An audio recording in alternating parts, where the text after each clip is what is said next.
dans une nouvelle vidéo. Donc je me suis enfin décidée, du moins je commence à faire les vidéos de ma valise de maternité.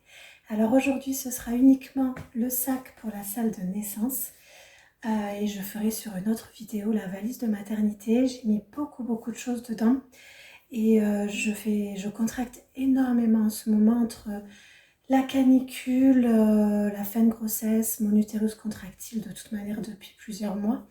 Mais là, j'ai carrément l'impression de faire du faux travail, vraiment, parce que les contractions peuvent durer toute une journée, donc sans vraiment trop de répit. Donc plusieurs fois, j'étais à deux doigts de partir à la maternité en me demandant si ça commençait, mais en général, ça finit toujours par devenir irrégulier, donc je me doute que c'est pas ça, donc je reste à la maison. Bref, du coup, j'ai cumulé beaucoup de fatigue, j'ai encore des contractions aujourd'hui, moins qu'hier. Donc j'arrive un peu plus à les gérer. Donc voilà, je suis incapable honnêtement de faire une vidéo qui serait beaucoup trop longue pour moi. Du coup, je vais donc vous montrer ce que j'ai mis dans mon sac pour la salle d'accouchement, donc sac de naissance, en sachant qu'il me manque 2-3 choses, mais quasiment rien en fait.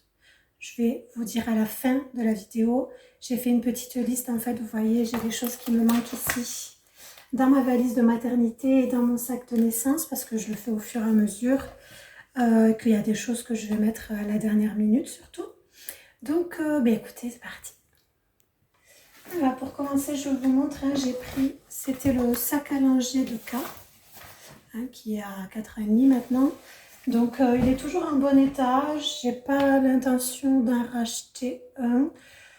Je pense que je vais garder celui-là de toute façon pour ce nouveau bébé. Au pire, si je vois que bon, il est plus, parce que j'ai quand même petite envie sur les sacs à dos à langer, ça me tente bien.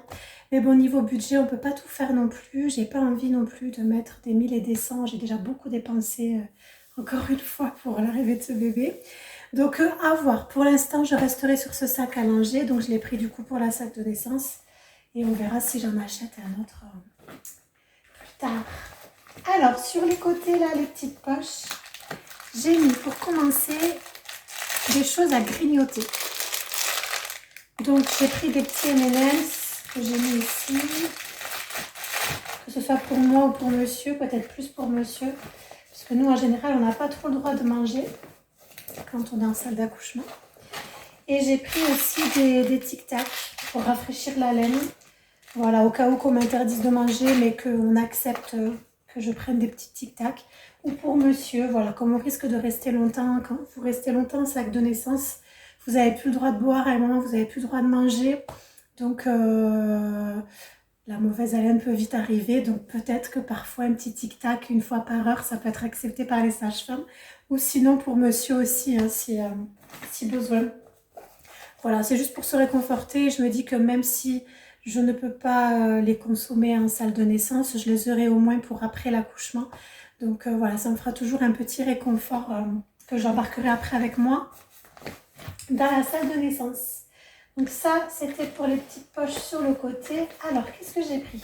J'ai pris des lingettes. Donc j'ai choisi moi la marque Biolan parce que c'est des lingettes que je vais réutiliser avec bébé. Donc j'ai pris directement celle-ci dans mon sac de naissance.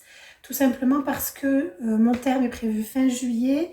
Donc là, on est sur quelque chose d'affaires d'été. D'affaires d'été parce que transpiration, parce qu'il va faire chaud. Parce que déjà, quand on accouche, en général, on a chaud. Mais là, si les canicules ne cessent tout le mois de juillet, je serais ravie de pouvoir me rafraîchir un petit peu en salle de naissance. Que ce soit les parties intimes entre deux examens, que ce soit le visage. Voilà, je me suis dit ça. Et puis après, ça partira de toute manière dans les affaires pour bébé. Donc j'ai pris ça. Ensuite, j'ai pris une petite serviette pour le visage. Pareil, je me dis que si je transpire ou après, une fois qu'on est brumisé, vous savez, si monsieur me met un petit peu trop d'eau, que je me sens mouillée, que j'ai plus envie. Enfin, voilà, quelque chose pour m'essuyer le visage, tout simplement, transpiration ou pas. Ensuite, ça, c'est le fameux trousseau pour le bébé. Je vous montrerai à la fin ce que j'ai mis dedans. J'ai pris une tenue. Donc moi, je vais arriver avec ma tenue du jour, quoi. Je ne vais pas me changer exprès parce qu'on ne sait jamais si c'est le bon jour ou pas. Donc dedans, en fait, j'ai pris une tenue que j'ai achetée exprès, que j'ai trouvée sur Shein. Donc c'est une robe comme ça qui arrive sous les genoux. Donc à bretelles, et surtout ce qui est intéressant, c'est que du coup elle s'ouvre devant. Donc voilà, je trouve que c'est plus pratique d'avoir une tenue spécifique où je me sentirai à l'aise dans la salle de naissance. Donc je serai à l'aise dedans. C'est une robe, donc ce sera facile à relever en bas pour les examens par les sages-femmes. Et une fois que bébé sera là, je pourrai également faire le pot à pot, lui donner le sein, etc. facilement vu qu'elle peut s'ouvrir. Après, bon, peut-être qu'ils préféreront me mettre une blouse médicale. Mais en attendant la blouse, voilà, j'ai pris ça en me disant que j'avais quelque chose, une tenue confortable, légère, voilà, en fonction, comme je ne sais pas du tout comment je vais arriver habillée. Donc, je me suis pris une petite tenue. Ensuite, j'ai pris tous mes papiers. Donc là-dedans, oh, il y a un contre-jour. Là-dedans, j'ai toutes mes analyses que j'ai fait durant ma grossesse. J'ai mon dossier, voilà, tout mon dossier médical grossesse. Dedans, il y aura aussi du coup que je rajouterai à la fin carte vitale, carte de mutuelle, carte d'identité. Le livret de famille, il est déjà dedans. Donc c'est mon dossier médical, même s'ils en ont déjà un aussi à l'hôpital. Là, il y a un peu plus d'informations. J'ai pris aussi des paquets de mouchoirs. Sait-on jamais, je ne sais pas s'il y a la clim, s'il y a quoi que ce soit. Enfin bon, paquets de mouchoirs, on en a toujours besoin. Alors, j'ai pris des protège-slip. Voilà, je me dis que ça peut toujours servir aussi. Je ne sais pas si vous êtes au courant, mais en fin de grossesse, entre les fuites urinaires, les fuites vaginales, tout ça, j'aurais peut-être envie de me changer, de me sentir un peu plus au sec dans mes sous-vêtements. J'ai pris un petit brumisateur, donc j'ai pris un petit modèle parce que pour mon dernier accouchement, j'avais pris les grandes là, donc là ça prenait énormément de place et j'avais clairement pas tout utilisé, donc je trouvais ça inutile finalement. Je me suis dit que ça prenait vraiment trop de place et comme je ne l'avais pas utilisé en entier, voilà, là j'ai décidé de prendre une petite version. J'ai pris un bouquin pour mon chéri. Donc papa débutant, donc il n'est pas débutant clairement vu que ce sera son deuxième enfant. Mais c'est un livre que je lui avais déjà, qu'on lui avait offert, c'était pas moi, c'était moi ou quelqu'un d'autre, je ne sais même plus. Pour la naissance de K, donc il y a 4 ans, et il me semble qu'il ne l'avait même pas lu. Donc je me suis dit que s'il s'ennuyait, si on a une panne, je ne sais pas moi, on a une panne de téléphone, il ne sait pas quoi faire, il aurait un petit bouquin pour se remettre dans le bain, dans les couches de bébé, etc. Je pense que voilà, c'est juste pour l'occuper au cas où, histoire de dire que j'ai pensé à lui. Alors j'avais fait pour K, j'avais fait un sac spécial papa, où j'avais mis que des petites choses pour lui dedans. Cette année, il m'a dit que c'était pas nécessaire de recommencer. Voilà, je lui ai proposé de lui en faire un. Dedans, je lui avais mis des petits cadeaux, j'ai mis des jeux à gratter, des magazines, des trucs à grignoter, vraiment des trucs pour lui. Et puis au final, il s'en est pas vraiment servi avec le stress, il avait la tête ailleurs, enfin voilà, et du coup il m'a dit non, cette fois-ci tu prends pas la tête. Donc j'ai quand même prévu, vous voyez, le livre et le grignotage aussi quand même pour lui. En sachant que nous on vit à 2 minutes top chrono de la maternité, en voiture et aller 5-6 minutes à pied. Donc voilà, s'il a besoin de quoi que ce soit, il peut rentrer facilement à la maison, etc.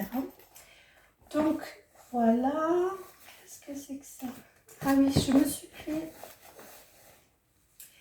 je me suis pris une couche culotte. Donc ça, c'est les couches culottes que j'ai pris pour moi, que j'ai mis dans ma valise de maternité. Et du coup, j'en ai mis une dans mon sac de naissance. Comme ça, en fait, dès que j'ai accouché, vu que les pertes de sang commencent tout de suite, dès que j'ai accouché, je vais pouvoir tout de suite enfiler la couche et pas me retrouver avec...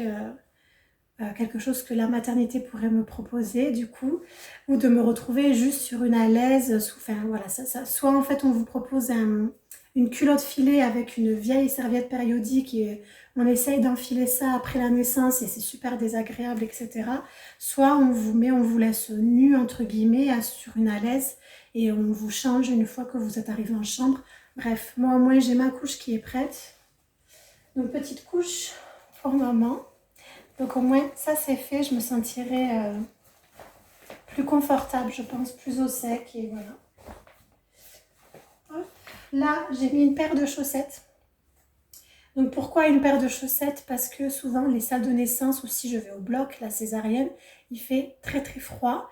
Souvent c'est vraiment bien climatisé, surtout dans les salles d'accouchement pour les opérations, salle césarienne pardon.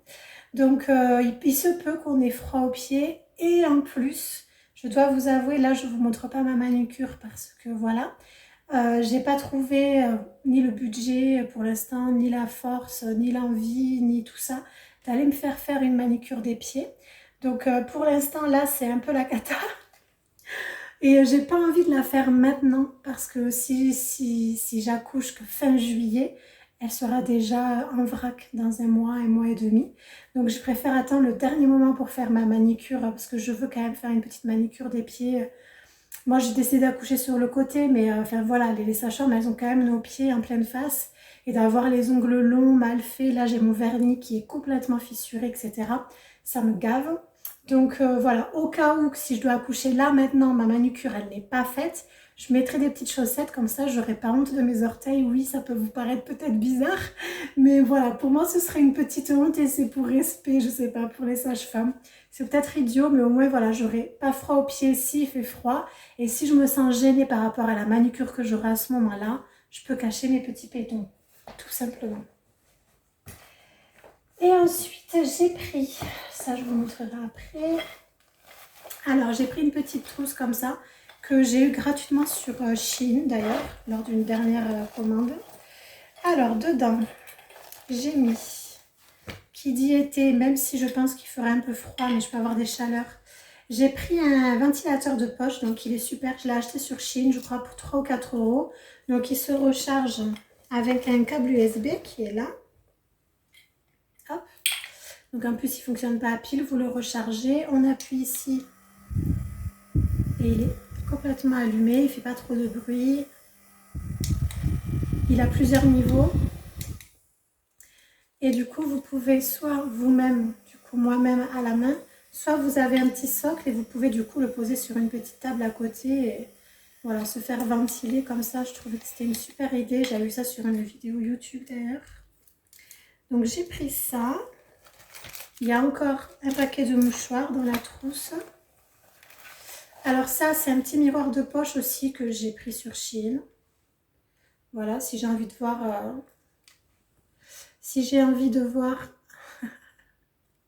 à quoi je ressemble pendant l'accouchement, n'est-ce pas?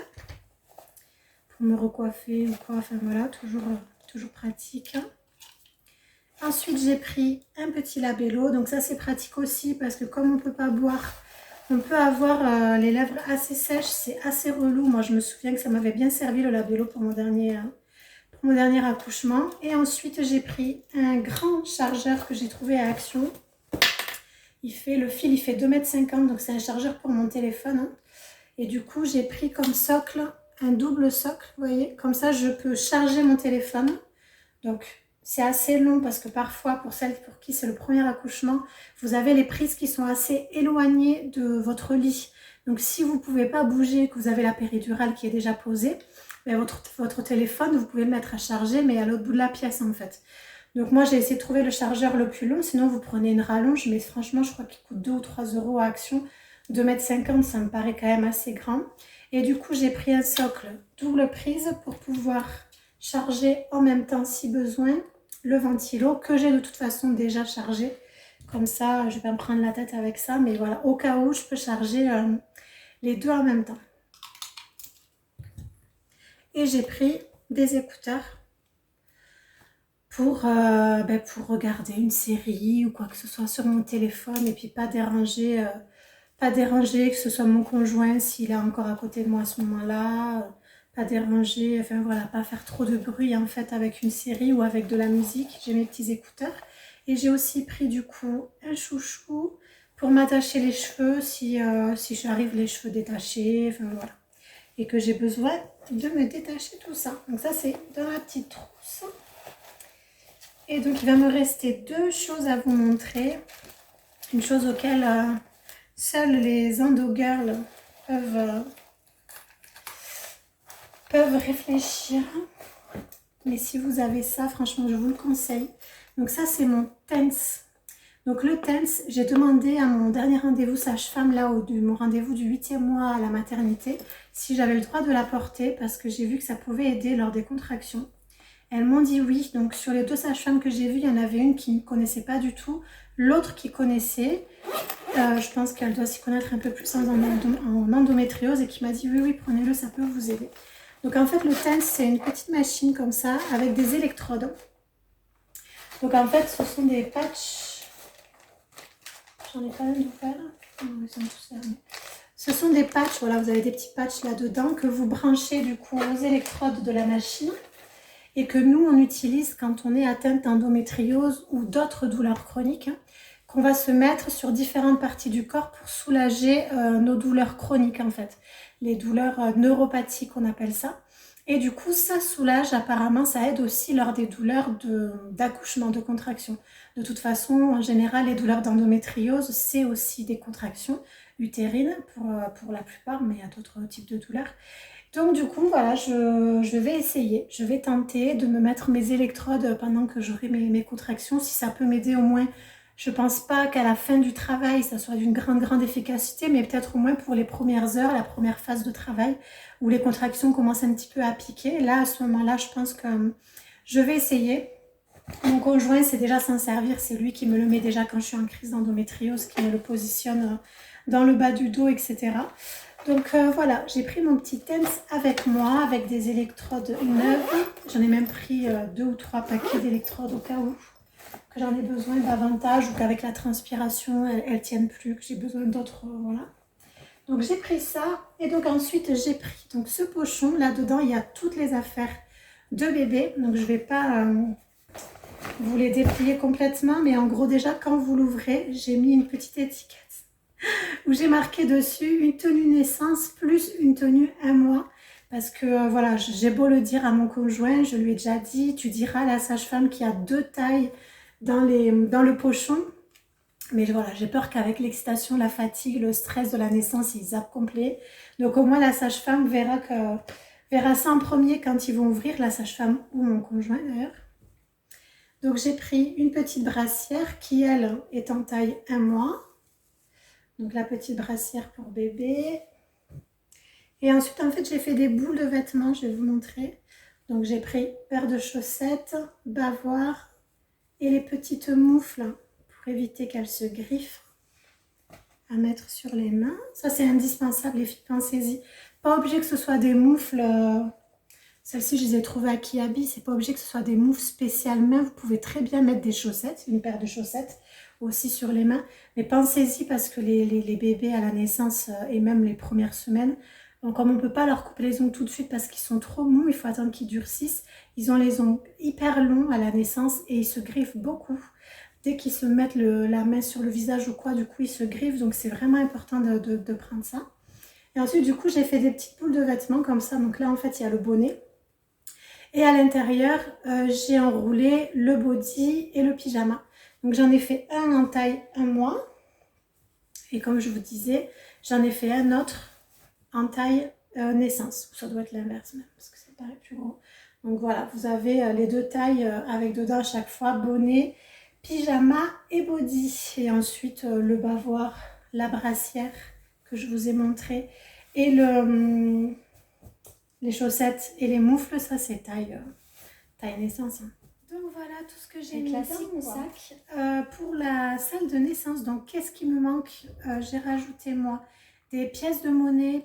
Ça je sais pas si je vais le faire parce que j'ai déjà mis des petites choses à grignoter. J'ai prévu aussi de mettre une bouteille d'eau. Donc ça pareil, là je vais acheter des petites bouteilles d'eau mais sur les prochaines courses, il faut que j'y pense. Comme ça j'en glisserai une dans le sac de naissance. Du coup voilà, les pièces de monnaie logiquement en fait on les met surtout pour que le papa puisse aller se prendre un café, ce genre de choses à la machine à café de l'hôpital ou des petits trucs à grignoter. Moi j'ai déjà prévu ça et après de toute façon maintenant on peut payer par carte bancaire en sans contact et tout, donc je suis pas sûre que ce soit très intéressant de mettre des pièces de monnaie. Sait-on jamais, si j'y pense, si j'en ai, je le ferai comme ça au cas où s'il a oublié sa carte. Il y aura 2 ou 3 € de disponibles. Ensuite, du coup, j'ai laissé grignotage pour voir pardon, pour voir si je rajoute peut-être un paquet de chips ou quoi. De toute façon, je vais le mettre dans le sac de naissance, mais là ça commence à être bien plein. Je sais pas trop comment je peux rajouter des choses dedans.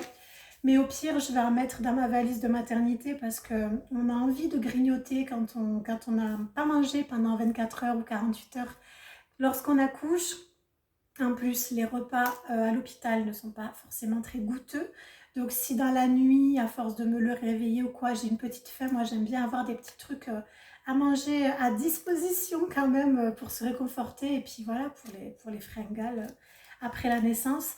Donc à voir, est-ce que je les mets déjà dans le sac de naissance et ensuite je repartirai avec dans la chambre, ou est-ce que je mets que ce truc de grignotage dans la valise de maternité pour la chambre, on verra.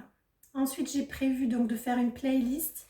Ça, j'ai déjà un petit peu commencé. Je vais me faire une playlist sur mon téléphone, notamment des berceuses que je fais écouter à K à chaque fois que je la couche le soir. Et je mets le téléphone, c'est pas très bien, mais je le mets à côté de mon ventre comme ça. K, elle adore ces berceuses pour s'endormir. Et le bébé aussi. Elle danse dans mon ventre. Maintenant, ça fait des mois et des mois qu'elle les entend un jour sur deux.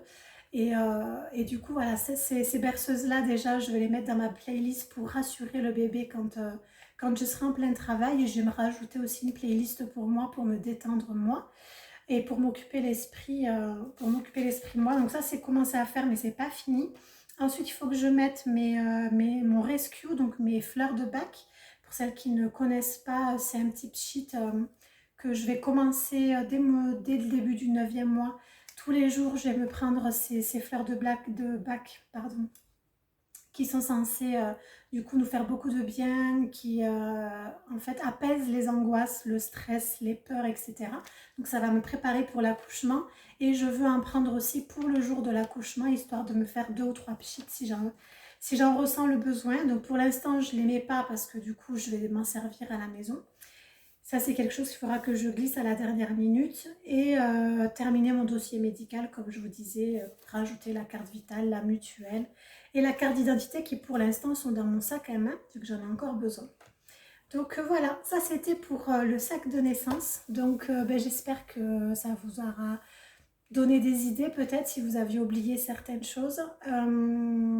Je pense que c'est bon, moi j'ai rien oublié, ça fait des mois que je travaille dessus, j'ai regardé beaucoup de vidéos, je me suis fiée aussi à mon expérience parce que c'est un bébé 3, donc 3e bébé, donc voilà, je me suis fiée un petit peu à tout ça.